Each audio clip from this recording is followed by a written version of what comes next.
اگلی آیت مبارکہ میں تو اور بھی بڑی بات ہے، آیت نمبر 24، ذالک بأنہم قالوا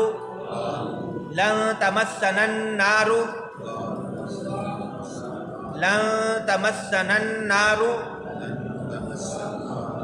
الا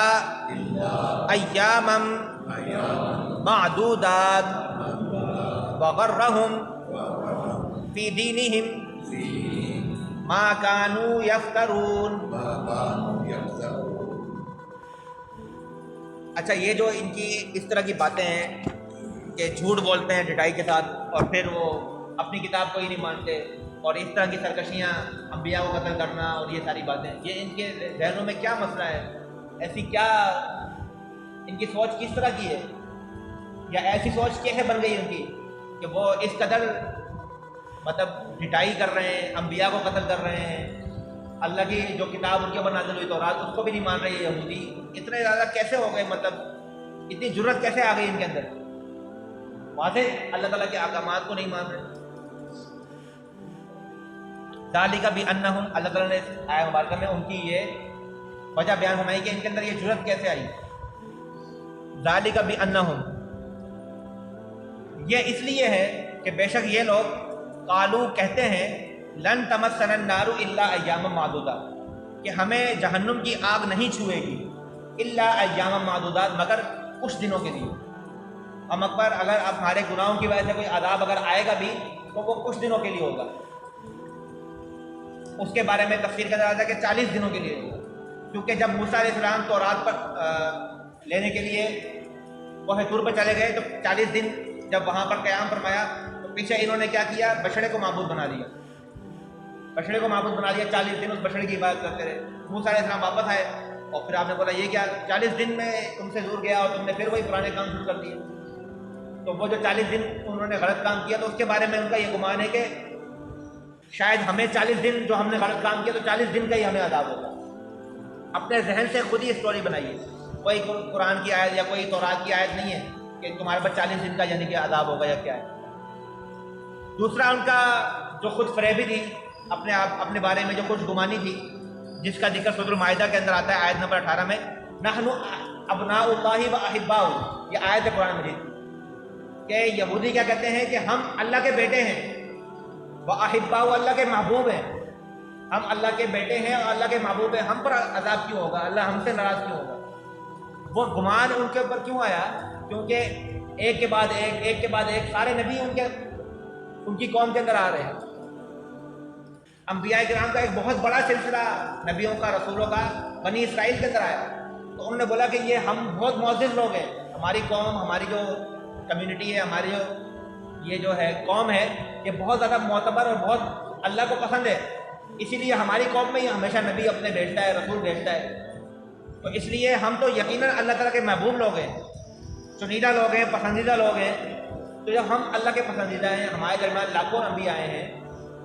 تو ہم کس طرح سے اللہ کے عذاب کے مستحق ہو سکتے ہیں؟ یہ کچھ گمانیاں انہوں نے خود ہی اپنے اوپر، حالانکہ اگر اللہ نے بنی اسرائیل میں مختلف انبیاء کرام کو بھیجا ہے ہزاروں کی تعداد میں، تو یہ اس کا مقصد اور مطلب یہ ہونا چاہیے تھا کہ وہ زیادہ ہدایت کے قریب ہوتے، زیادہ اللہ تعالیٰ کے مطیع و فرما بردار ہوتے، نہ کہ وہ خوش فریبی اور خوش گمانی کے اندر چلے جاتے کہ متکبر ہو جاتے۔ انہوں نے بجائے ہدایت کو پکڑنے کے اور اللہ کے اس احسان کے اوپر شکر ادا کرنے کے، انہوں نے تکبر اختیار کر لیا اور اپنے آپ کو پتہ نہیں کیا مخلوق سمجھنا شروع کر دیا کہ ہم تو اللہ کے ایسے محبوب ہیں اور مخلوق ہیں، اللہ کے بیٹوں کی طرح ہیں، ہم تو کبھی بھی عذاب کا شکار نہیں ہو سکتے، اگر ہوا بھی تو 40 دن تک ہوگا، وہ جو ہم نے 40 دن غلطی کی تھی بس اس وجہ سے ہم پر اگر عذاب ہوگا، باقی غلطیاں ان کو نظر ہی نہیں آ رہی، باقی وہ کہتے ہیں کہ ہم نے ٹھیک کیا جو بھی کیا، انبیاء کو قتل کیا تو ٹھیک کیا جو کیا۔ وَغَرَّهُمْ فِي دِينِهِمْ مَا كَانُوا يَفْتَرُونَ، اور وَغَرَّهُمْ فِي دِينِهِمْ، اور دھوکے میں ڈالے رکھا ہے ان کے دین کے بارے میں، مَا كَانُوا يَفْتَرُونَ، جو چیزیں وہ اپنے دماغ میں گھڑتے ہیں، افتراء کرتے ہیں، اپنی طرف سے چیزیں گھڑتے ہیں، ان چیزوں نے انہیں دھوکے میں ڈالا ہوا ہے ان کے دین کے بارے میں۔ یہ جو ان کی خود خام خیالیاں ہیں کہ ہم اللہ کے بیٹے ہیں، اللہ کے محبوب ہیں، پسندیدہ ہیں، ہمیں عذاب نہیں ہوگا، اگر ہوگا بھی جو محدود دنوں کے لیے ہوگا۔ یہ جو خام خیالیاں اور غلط خیالات اور غلط عقیدے جو انہوں نے بنائے ہوئے ہیں ذہنوں کے اندر اپنے دین کے بارے میں، ان خیالات نے ان کو دھوکے میں ڈالا ہوا ہے۔ اور یہ افتراء ہے۔ افتراء کہتے ہیں کہ کسی پہ جھوٹ باندھنا، کسی پہ جھوٹ باندھنا، جو بات مطلب کسی نے نہ کی ہو، آپ کہتے ہیں کہ اس نے یہ بات کی ہے، یا کوئی کام غلط کسی کی طرف منسوخ کر دیا جائے۔ جیسا کہ حدیث مبارکہ میں آتا ہے کہ جو کوئی ایسی بات میری طرف منسوخ کرے جو میں نے نہ کہی ہو تو وہ اپنا ٹھکانہ جہنم میں بنائے۔ حضور علیہ السلام کی حدیث مبارکہ ہے، یہ بخاری مسلم کے اندر موجود ہے کہ من کاذب علیہ متعمداً، کہ جو شخص مجھ پر کوئی ایسی بات باندھے جو میں نے نہیں کہی، کہے کہ حضور نے یہ فرمایا، اور حالانکہ وہ حدیث نہ ہو، تو وہ کیا ہے، اس کی کیا سزا کیا ہے کہ وہ جہنم اپنا ٹھکانہ، وہ شخص اپنا ٹھکانہ جہنم میں سمجھے جو اس طرح سے کرتا ہے۔ تو افتراء کی سزا یہ ہے، جھوٹ باندھنے کی سزا کیا ہے، یہ جہنم ٹھکانہ ہوگا۔ تو یہ جو انہوں نے جھوٹ باندھے ہوئے اپنے آپ سے کہ ہم اللہ کے بیٹے ہیں، اللہ کے پسندیدہ ہیں، اور ہمیں کوئی عذاب نہیں ہوگا، اگر ہوگا بھی تو تھوڑے دنوں کے لیے ہوگا، یہ ساری کیا چیزیں اللہ تعالیٰ کہہ رہا ہے ما کانوا یفترون۔ اللہ نے الفاظ کیسے استعمال فرمائے، یفترون، یہ سب افتراء بازیاں ہیں، یہ جھوٹ باندھے ہوئے ہیں انہوں نے میرے اوپر۔ اللہ فرماتا کہ یہ اللہ پہ جھوٹ باندھے ہوئے ہیں انہوں نے اپنی طرف سے کہ ہم اللہ کے بیٹے ہیں، اللہ کے پسندیدہ ہیں، اللہ کے محبوب ہیں، اور ہم پہ کوئی عذاب نہیں ہوگا، اگر ہوگا بھی تو محدود دنوں کے لیے ہوگا۔ تو یہ یہودیوں نے اپنی خام خیالی کے اندر اللہ پر جھوٹ باندھے ہوئے ہیں، اور یہ جھوٹ جو باندھے ہوئے ہیں یہ ان کو دھوکے میں ڈال رہا ہے، اور جب حقیقت سامنے آئے گی تو پھر ان کو پتہ چلے گا۔ تو یہ جو آیت مبارکہ ہے اس میں ایک عبرت ہے، درس عبرت۔ آج کل ہم لوگ بھی شاید اسی طرح کی کسی خام خیالی کے اندر مبتلا ہیں، عمل کی طرف ہمارا دھیان کم ہے، اور خام خیالیوں میں اور اپنی طرف سے سوچیں کہ ہمیں کیا ہونا ہے، ہم تو حضور کے امتی ہیں، ہمارے کو کیا ہونا ہے، ہم تو حضور صلی اللہ تعالیٰ علیہ وسلم محبوب کائنات، اللہ کے حبیب، ان کے امتی ہیں، ہمیں کچھ کرنے کی کیا ضرورت ہے، ہم ڈائریکٹ جنت میں جائیں گے۔ بھائی کوئی تھوڑی بہت کثر ہوگی تو حضور ہماری شفاعت فرما دیں گے۔ یہ ہماری خام خیالی کیا ہے، ہماری خام خیالیاں ہیں، اور یہ ہم نے جھوٹ باندھے ہوئے ہیں اپنے ذہنوں کے اندر۔ ایسا کچھ نہیں ہے، شفاعت صرف اسی کی ہوگی جو کہ حضور کی سنتوں پر چلنے والا ہوگا، جو حضور کے احکامات کو ماننے والا ہوگا۔ جو حضور کے احکامات کو ماننے والا نہیں ہوگا اس کی کوئی شفاعت نہیں ہوگی، یہ بات آپ یاد رکھیں۔ شفاعت کی حدیثیں جتنی بھی آپ کے سامنے احادیث کی کتابوں میں ملتی ہیں آپ پوری پڑھیں، پوری نہیں پڑھتے نا، ہم آخری والی بات پڑھتے نہیں ہیں۔ جس نے شرک کیا اللہ تعالیٰ کے ساتھ اس کی کوئی شفاعت نہیں ہوگی۔ حضور علیہ السلام کی حدیث مبارکہ ہیں، آپ حوض کوثر پہ موجود ہیں اور لوگوں کو جام پلا رہے ہیں، اور آپ کے کچھ ماننے والے مسلمان آپ کی طرف آ رہے ہیں اور آپ ان کو بلاتے ہیں کہ آ جاؤ قریب آ جاؤ تمہیں بھی، تو فرشتے ان کو روک دیں گے، فرشتے ان کو روک دیں گے۔ حضور فرمائیں گے کہ یہ تو میرے اصحابی، یہ تو میرے صحابہ ہیں، یعنی میرے ماننے والے ہیں، صحابہ تو نہیں تھے، وہ ماننے والے ہیں۔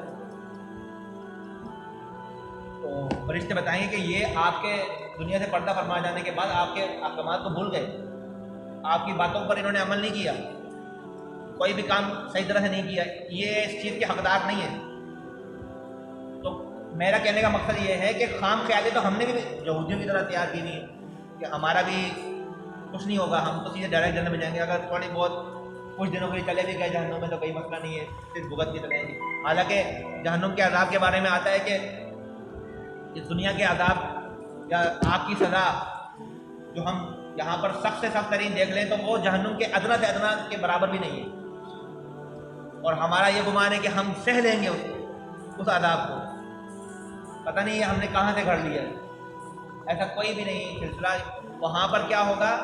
کہ عذاب دیا جائے گا، آپ کو موت آ جائے گی، پھر آپ مر جائیں گے، بلکہ موت کو پکاریں گے۔ سورۃ الفرقان کے اندر آتا ہے کہ یدعو ثبورا، کہ جو جہنم کے گڑھوں میں ڈالے جائیں گے وہ موت کو پکاریں گے۔ تو اللہ فرمایا کہ موت کو بھی آج تو موت آ چکی ہے، موت کو پکارنے سے کیا ہوگا، مریں گے پھر زندہ ہوں گے، مریں گے پھر زندہ ہوں گے۔ تو مرنے کی تکلیف